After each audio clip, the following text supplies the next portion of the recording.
दुनिया में अब भी लाखों मंगोलियाई लोग पूरी तरह खानाबदोश जीवन जीते हैं। ये वही वास्तविक परिवार हैं जो आज भी अपने पूर्वजों की तरह हजारों साल पुरानी जीवन शैली को बनाए हुए हैं। वे गर नामक पारंपरिक तंबुओं में रहते हैं जो लकड़ी के ढांचे पर ऊन की परतें चढ़ाकर बनाए जाते हैं। ये घर खानाबदोश जीवन के लिए इतने उपयुक्त हैं कि इन्हें 1 घंटे से भी कम समय में खोलकर कहीं और ले जाया जा सकता है। लेकिन सबसे चौंकाने वाली बात यह है कि इन घरों का तापमान नियंत्रण कई आधुनिक घरों से बेहतर होता है। -40 डिग्री तक की सर्दी में ये गर्म रहते हैं और तपती गर्मियों में अंदर ठंडक बनाए रखते हैं। मंगोलिया लगभग 15 लाख वर्ग किलोमीटर में फैला है, जो अलास्का जितना बड़ा है, लेकिन यहाँ कुल 3.5 मिलियन लोग रहते हैं। ये परिवार पूरी तरह आत्मनिर्भर होकर 5 प्रमुख प्रकार के पशु पालते हैं: घोड़े, मवेशी, भेड़, बकरियां और ऊंट। उत्तरी क्षेत्रों में कुछ परिवार रेनडियर भी पालते हैं। अपने जानवरों को भोजन और पानी मिल सके, इसके लिए परिवार लगातार अपने तंबू उठाकर चलते रहते हैं। गर्मियों में वे नदियों के पास डेरा डालते हैं और सर्दियों में ठंडी हवाओं से बचने के लिए घाटियों में चले जाते हैं। खानाबदोश परिवारों के लिए उनके पशु, विशेषकर घोड़े, सबसे कीमती संपत्ति होते हैं। मंगोलिया में लगभग 5 मिलियन घोड़े हैं, यानी औसतन हर मंगोलियाई के पास एक से ज्यादा घोड़े हैं। यहाँ 5 या 6 साल के बच्चे भी खुले मैदानों में घोड़े दौड़ाते दिखाई देते हैं। मंगोलियाई लोग 3000 साल से घोड़ों को साध रहे हैं, जिससे वे दुनिया के सबसे कुशल घुड़सवार कहलाते हैं। लेकिन सवाल यह उठता है कि जब इनके घर लगातार बदलते रहते हैं तो बच्चों की पढ़ाई कैसे होती है। कई बच्चे स्कूल पहुंचने के लिए दर्जनों किलोमीटर तक घोड़े पर सवारी करते हैं, जबकि कुछ विशेष छात्रावासों में रहते हैं जो खासकर खानाबदोश परिवारों के बच्चों के लिए बनाए गए हैं। सरकार मोबाइल शिक्षा कार्यक्रम भी चलाती है, जिसमें शिक्षक और किताबें सीधे दूर दराज इलाकों में पहुंचाए जाते हैं। इससे यह सुनिश्चित होता है कि कहीं भी रहें, हर बच्चा पढ़ना और लिखना सीख सके। कई मंगोलियाई लोगों के लिए 1 महीने या उससे भी अधिक समय तक न नहाना बिल्कुल सामान्य बात है, और इसका कारण आलस या संसाधनों की कमी नहीं है।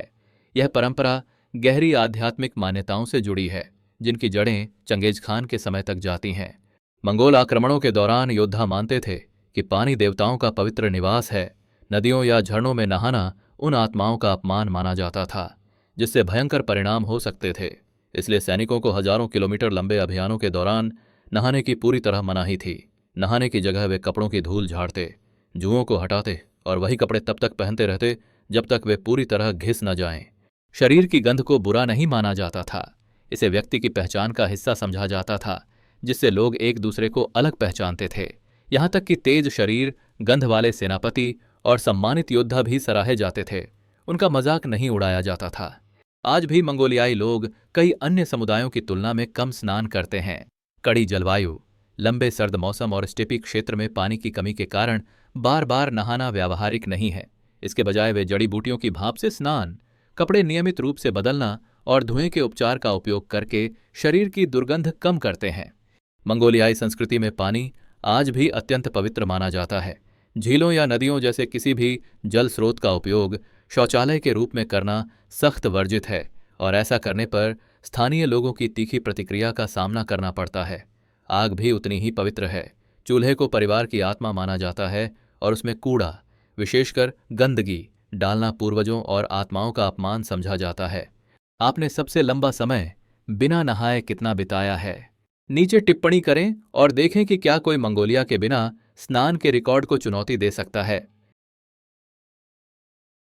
मंगोलियाई आतिथ्य इतना अनोखा था कि कभी कभी मेजबान पुरुष अतिथि को अपनी पत्नी या बेटी के पास सोने की व्यवस्था कर देते थे। इससे पहले कि आप कुछ और सोचें, इसमें कोई अनुचित बात नहीं थी। सख्त ठंड से भरी मंगोलियाई स्टेपी में अगर कोई पुरुष यात्री रात में पहुंचता था तो मेजबान भोजन, पेय और कभी कभी घर की किसी महिला को गर्माहट देने के लिए उसके पास लेटने की व्यवस्था करता था। यह आतिथ्य का सर्वोच्च रूप माना जाता था, क्योंकि मंगोलियाई लोगों के लिए घर पर आया मेहमान मानो स्वर्ग का आशीर्वाद होता था।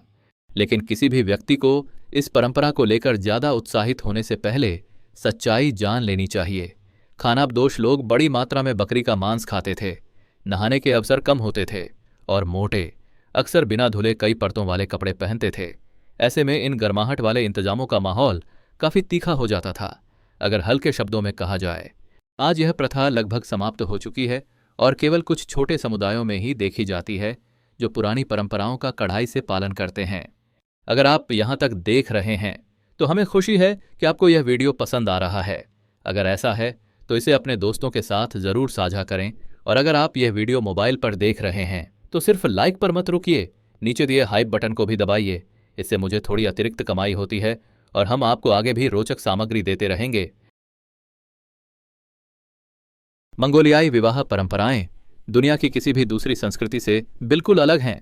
शादी से पहले दुल्हन का परिवार दूल्हे के साथ एक मजेदार शरारत करता है।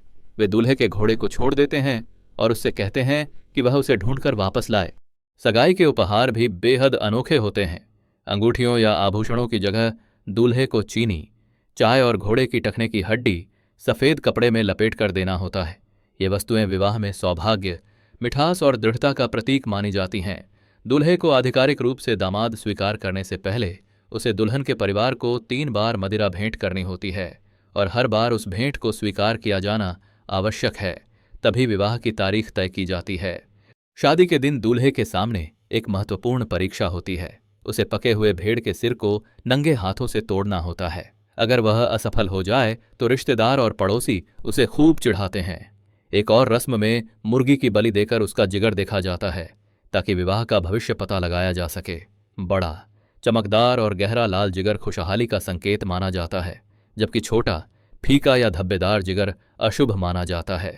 यहाँ तक कि प्राचीन मंगोलियाई रीति रिवाजों में एक प्रथा यह भी थी कि पिता की मृत्यु के बाद सबसे छोटा बेटा पिता की पत्नियों का उत्तराधिकारी बनता था, बशर्ते वे उसकी जैविक मां न हों। कहा जाता था कि इससे उन महिलाओं की देखभाल सुनिश्चित होती है। लेकिन कई लोग मानते थे कि पत्नियां ही सबसे मूल्यवान विरासत होती थीं। अगर बात आपके ऊपर होती तो क्या आप अपने पिता की पत्नी से विवाह करते या कोई और रास्ता चुनते? नीचे अपनी राय जरूर लिखें। दुनिया के कई देशों के विपरीत मंगोलियाई महिलाएं शिक्षा और पेशेवर उपलब्धियों में पुरुषों से कहीं आगे हैं। वे कार्यालयों और बौद्धिक क्षेत्रों में प्रमुख भूमिका निभाती हैं, जबकि पुरुष मुख्य रूप से पशुपालन और खेती में काम करते हैं। लेकिन यह उपलब्धि एक अनोखी समस्या भी खड़ी करती है। ये सफल महिलाएं अपने लिए उपयुक्त साथी ढूंढने में कठिनाई महसूस करती हैं।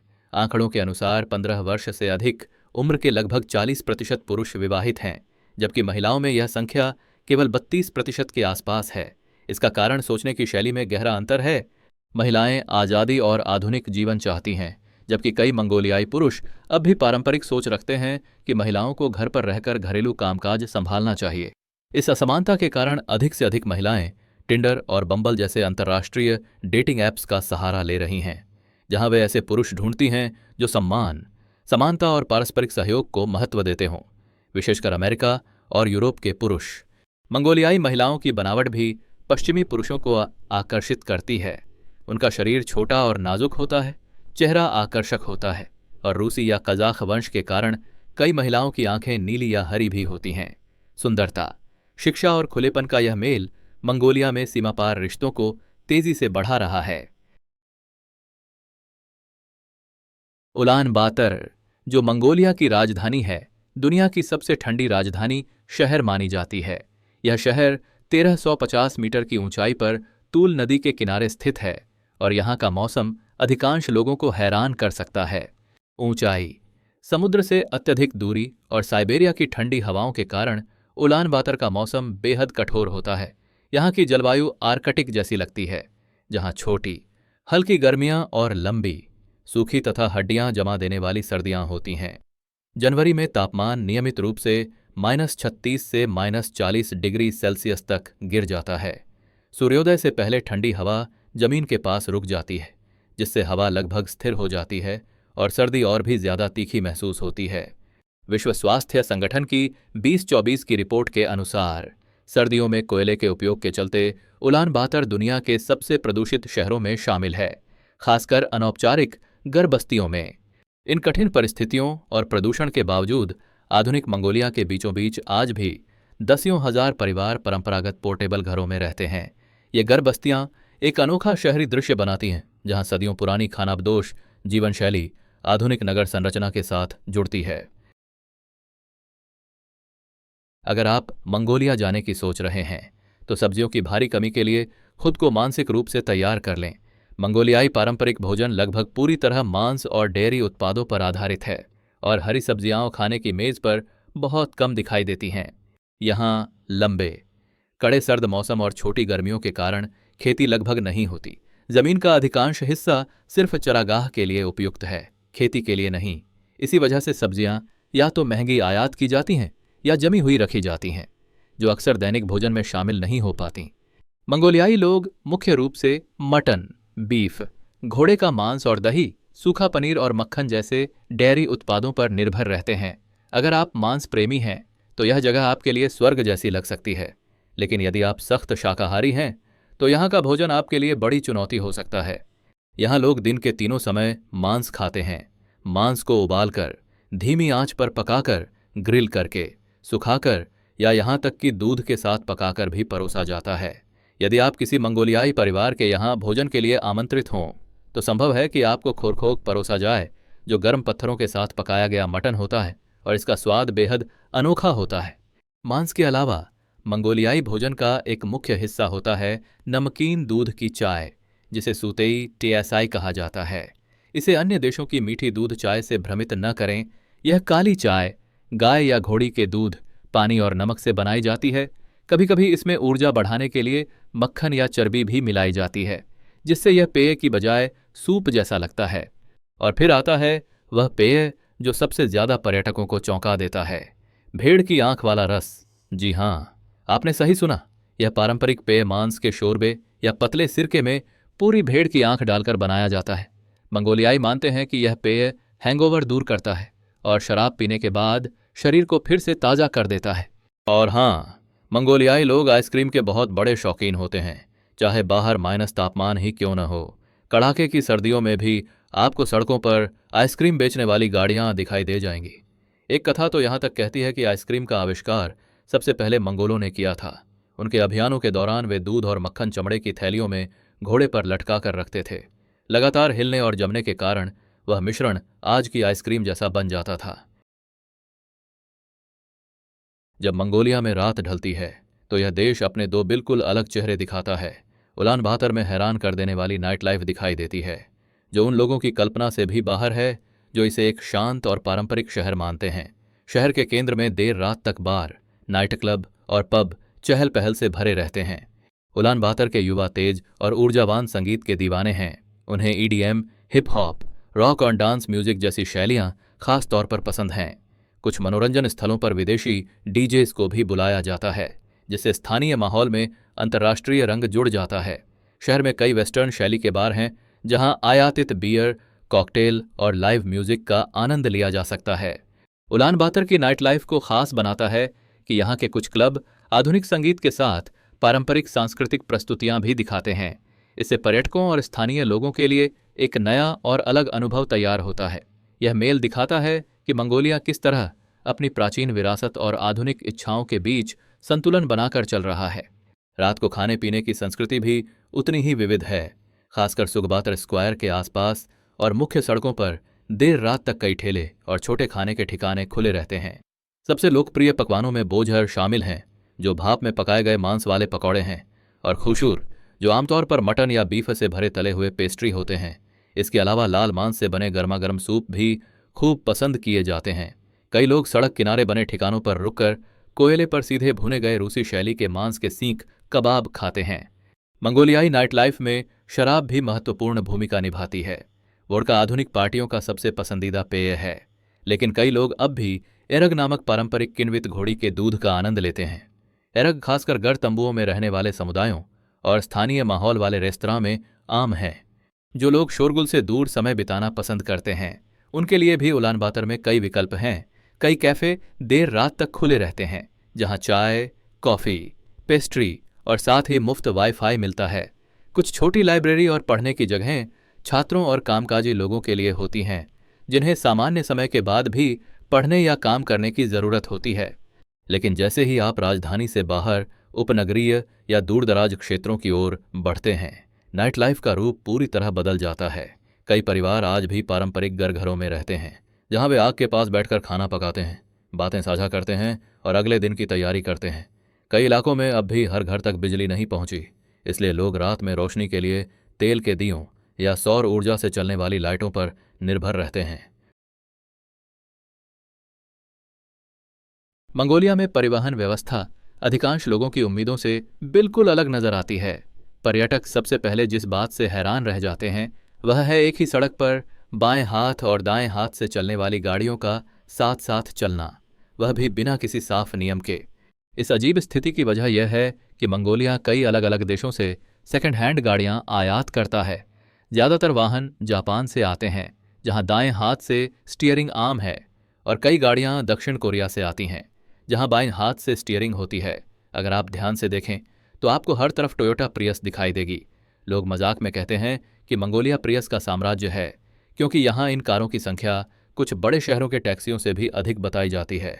भले ही शहरों में कारों की संख्या बढ़ती जा रही हो, लेकिन ग्रामीण इलाकों में लोग आज भी रोजमर्रा के सफर के लिए घोड़ों और ऊंटों पर निर्भर हैं। अक्सर ऐसा दृश्य देखने को मिलता है कि आधुनिक कारें स्टेपी की धूल भरी सड़कों पर चलते हुए घोड़ों के झुंड के लिए रुक जाती हैं। यह नज़ारा एक साथ पुराने और आधुनिक दौर के सह अस्तित्व जैसा लगता है। जैसे ही आप उलान बातर से बाहर निकलते हैं, आपको तुरंत एहसास हो जाता है कि पक्की सड़कों की संख्या बहुत कम है। कुछ मुख्य मार्गों को छोड़कर ज्यादातर रास्ते मिट्टी या कंकड़ से बने हैं। मंगोलिया के विशाल क्षेत्रफल और बेहद कम आबादी को देखते हुए यह बात समझ में आती है। हर सड़क को पक्का बनाना आर्थिक रूप से बेहद महंगा और अव्यावहारिक होगा। अगर आप खुद ड्राइव करने की सोच रहे हैं तो कुछ बातें जरूर ध्यान में रखनी होंगी। सबसे पहले, अपनी कार की टंकी हमेशा भरी रखें या अतिरिक्त ईंधन के डिब्बे साथ रखें। स्टेपी के कई मार्गों पर सैकड़ों किलोमीटर तक न पेट्रोल पंप मिलते हैं, न आराम के ठिकाने। सड़कों पर लाइनें और संकेत भी बहुत कम होते हैं, इसलिए आपको पूरी तरह जीपीएस या नक्शों पर निर्भर रहना पड़ता है। अगर आप रास्ता भटक जाएं और ईंधन खत्म हो जाए तो फिर किसी दूसरी गुजरती गाड़ी से ही मदद मांगनी पड़ती है। आबादी कम होने के बावजूद ग्रामीण मंगोलिया में दुर्घटनाएं अक्सर होती हैं। इसके मुख्य कारण हैं अस्पष्ट सड़कें, कई चालकों की तेज रफ्तार और कठोर प्राकृतिक परिस्थितियां, जैसे अचानक आने वाले रेत के तूफान और बर्फीले तूफान। खासकर सर्दियों में जब सड़कें जम जाती हैं और कई गाड़ियों में सही टायर नहीं होते, तब सफर और भी जोखिम भरा हो जाता है। यह देश दुनिया के सबसे धनी खनिज भंडारों में से एक माना जाता है, फिर भी यहाँ के लोग अब भी गरीबी से जूझ रहे हैं। 80 से ज्यादा तरह के खनिजों और दुनिया के सबसे बड़े रेयर अर्थ भंडारों में से कुछ होने के बावजूद इन अद्भुत संसाधनों का पूरा लाभ नहीं उठाया जा सका है। मंगोलिया में ओयू टोलगॉय नाम की खान है, जो दुनिया के सबसे बड़े तांबे और सोने के भंडारों में से एक मानी जाती है। यह परियोजना देश की अर्थव्यवस्था के लिए बेहद महत्वपूर्ण है, निर्यात और जीडीपी में बड़ा योगदान देती है और विदेशी निवेश भी आकर्षित करती है। लेकिन इस जैसे कुछ प्रमुख प्रोजेक्ट्स को छोड़ दें तो बाकी अधिकांश संसाधन अब भी तकनीक की कमी, कुशल श्रमिकों की कमी और अत्यधिक उत्पादन लागत के कारण सही तरह से उपयोग नहीं हो पाए हैं। खनन से होने वाली कमाई आम जनता के जीवन स्तर को बेहतर बनाने के लिए पर्याप्त नहीं है। इसी के साथ उद्योग क्षेत्र कमजोर बना हुआ है और कृषि भी कई मुश्किलों का सामना कर रही है। कठोर प्राकृतिक परिस्थितियों के कारण खेती बहुत सीमित है, जबकि स्टेपी क्षेत्र में लोगों की मुख्य आजीविका पशुपालन, रेगिस्तानीकरण, घटते चरागाह और सूखती नदियों व झीलों के कारण लगातार खतरे में है। मंगोलिया की अर्थव्यवस्था अब भी छोटी है और सालाना जीडीपी लगभग 20 अरब डॉलर के आसपास ही है, जो चीन के स्वायत्त क्षेत्र आंतरिक मंगोलिया से काफ़ी पीछे है, जहां यह 50 अरब डॉलर से भी ज्यादा है। रोजगार के सीमित अवसर, कम आय और कठिन जीवन स्थितियों के कारण कई सामाजिक समस्याएं उभर कर सामने आई हैं। इनमें से सबसे चिंताजनक परिणाम यह है कि कई महिलाओं को मजबूरी में असुरक्षित कामों, खासकर वयस्क मनोरंजन से जुड़ी गतिविधियों की ओर धकेला जा रहा है ताकि वे जीविका चला सकें। अनुमान है कि लगभग 19,000 लोग इस क्षेत्र में काम कर रहे हैं, जिनमें ज्यादातर वे खनन क्षेत्र शामिल हैं, जहां हजारों पुरुष श्रमिक रहते हैं, लेकिन सामाजिक सेवाएं और कानूनी निगरानी बेहद कमजोर है। यहाँ पारंपरिक नववर्ष, जिसे त्सागानसर कहा जाता है और जिसका अर्थ है सफेद महीना, साल का सबसे बड़ा और महत्वपूर्ण त्योहार माना जाता है। आमतौर पर फरवरी में मनाया जाने वाला यह उत्सव एक नए साल की शुरुआत का प्रतीक है, जो उम्मीद और नए आरंभ से जुड़ा होता है। अपने पड़ोसी एशियाई देशों से अलग, जहां नववर्ष पर चमकीले और रंग बिरंगे कपड़े पसंद किए जाते हैं। मंगोलियाई लोग सफ़ेद रंग को खास महत्व देते हैं।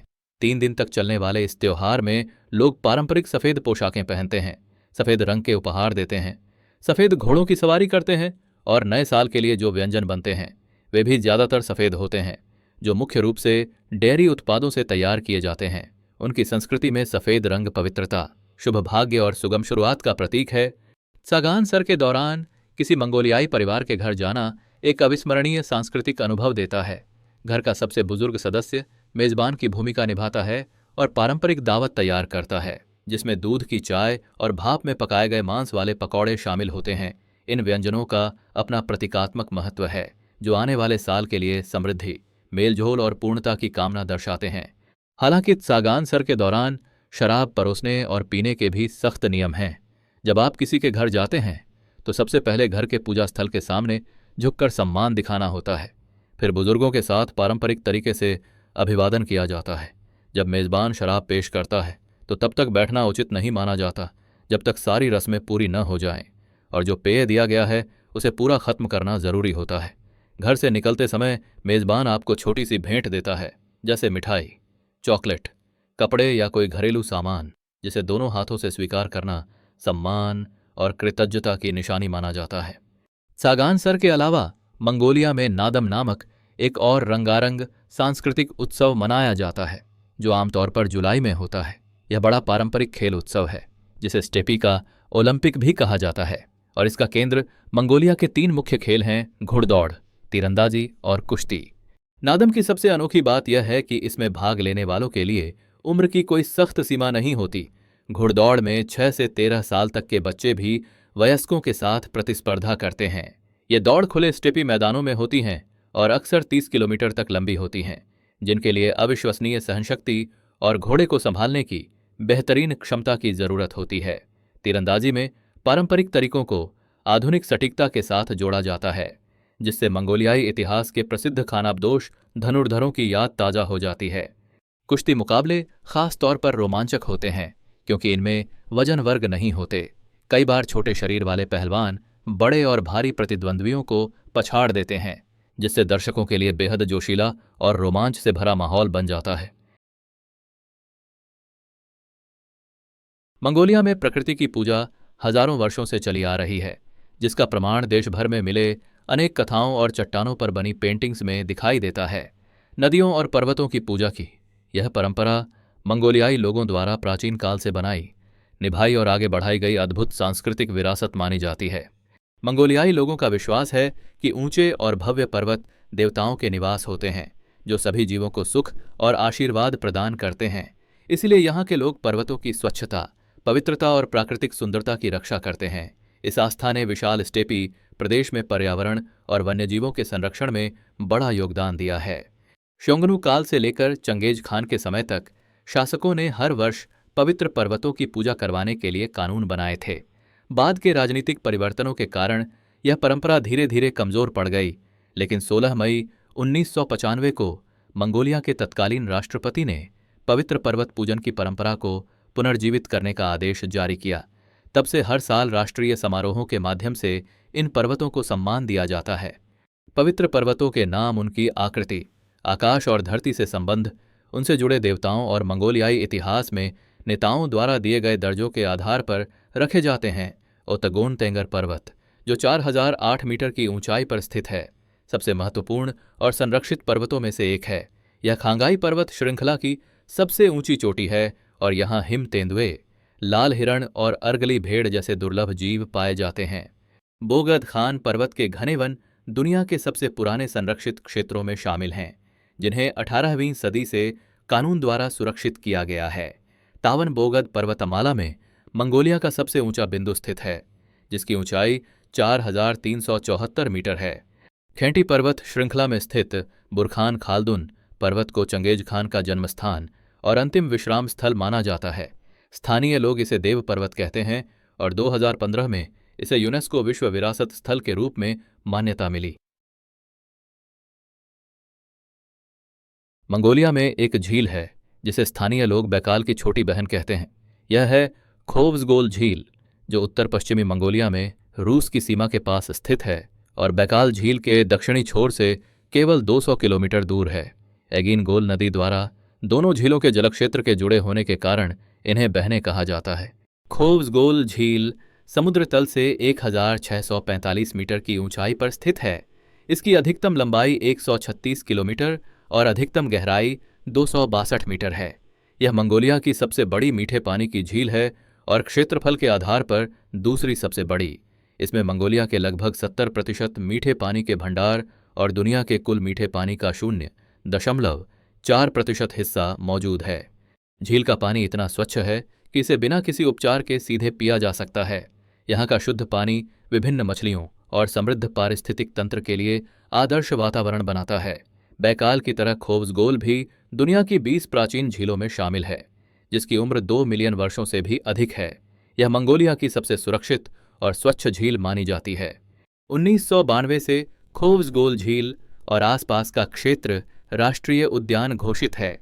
यह इलाका घने जंगलों, तेज बहती नदियों, चमकती झील की सतह और ऊबड़ खाबड़ पर्वतों के कारण अपने शानदार प्राकृतिक दृश्यों के लिए प्रसिद्ध है।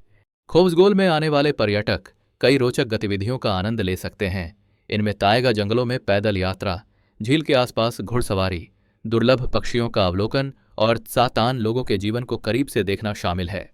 सातान उत्तरी सायन पर्वतों में रहने वाली मंगोलिया की अंतिम रेनडियर पालक जनजातियों में से एक है, जो अपनी प्राचीन संस्कृति और विशिष्ट उपचार अनुष्ठानों को आज भी संजोए हुए है। नवंबर से अप्रैल तक खोव्सगोल झील पूरी तरह जम जाती है और यह क्षेत्र एक विशाल प्राकृतिक बर्फ के मैदान में बदल जाता है। इस दौरान यहाँ बड़े पैमाने पर आइस फेस्टिवल आयोजित किए जाते हैं, जिनमें तीरंदाजी, घुड़सवारी, रस्साकशी, आइस स्केटिंग और बर्फ की मूर्तिकला जैसे पारंपरिक खेल शामिल होते हैं।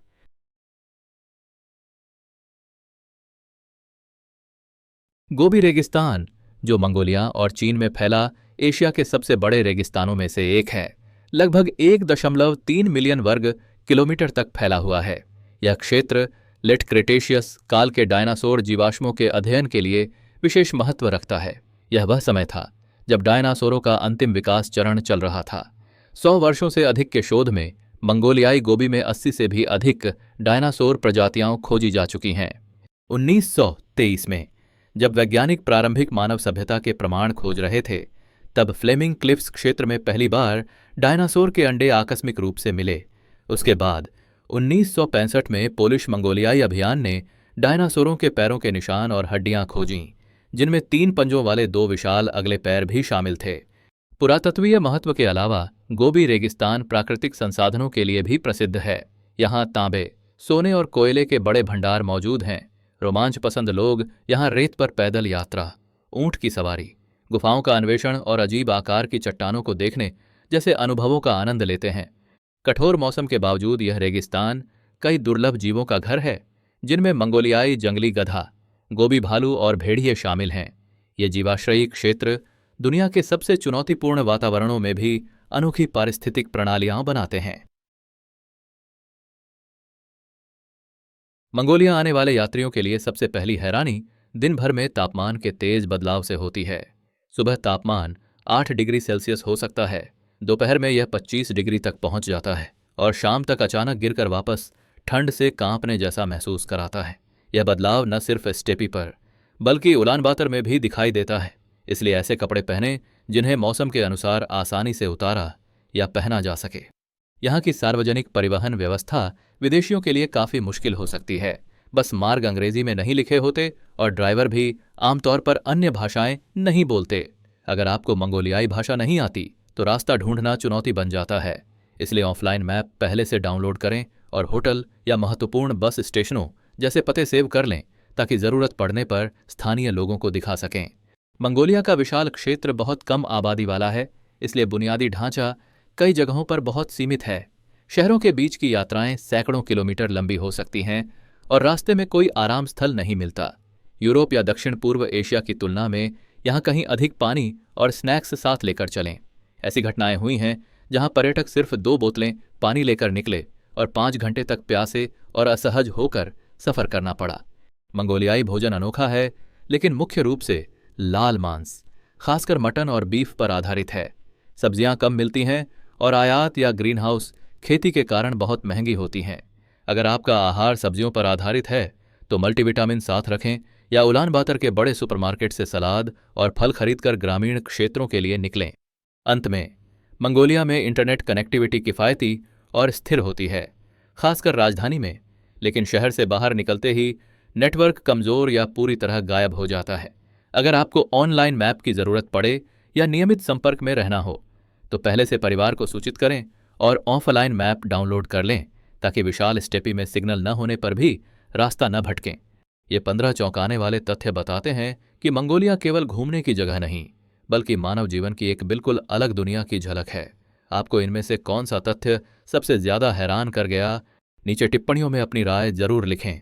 अगर आप इस अद्भुत देश की यात्रा की योजना बना रहे हैं तो बताइए कि किस तथ्य ने आपको सबसे ज्यादा उत्साहित या चिंतित किया। मैं हर टिप्पणी पढ़ता हूं और आपकी प्रतिक्रियाएं सुनना बहुत पसंद करता हूं। और हाँ, सब्सक्राइब करना और नोटिफिकेशन बेल दबाना न भूलें ताकि अगली वीडियो में आप हमसे फिर जुड़ सकें। आज हमारे साथ समय बिताने के लिए बहुत धन्यवाद। उम्मीद है आपको यह वीडियो पसंद आया होगा। आपका समर्थन हमारे लिए बहुत मायने रखता है। आपको आगे के लिए ढेर सारी शुभकामनाएं। देखने के लिए शुक्रिया। अगर आपको यह वीडियो उपयोगी लगे तो कृपया इसे लाइक करें, सब्सक्राइब करें और घंटी बजाएं ताकि आप कोई भी नया वीडियो मिस न करें। मिलते हैं अगले वीडियो में।